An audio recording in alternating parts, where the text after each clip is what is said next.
আল্লাহ রাব্বুল আলামিনের হাবিব জনাবে মুহাম্মদ রাসূলুল্লাহ সাল্লাল্লাহু আলাইহি ওয়াসাল্লাম বলেছেন, কিয়ামতের ময়দানে আল্লাহর কসম করে বলছি, সেদিন জাহান্নামীদের ভীষণ কষ্ট হবে আর জান্নাতীদের জন্য অত্যন্ত আসান হবে, অবস্থাটা খুবই আরামের হবে।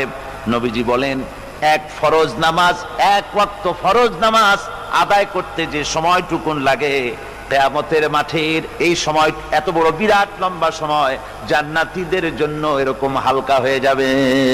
সুবহানাল্লাহ।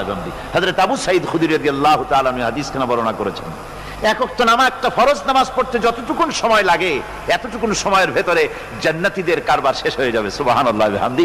আর ওদের কারবার তো শেষই হবে না।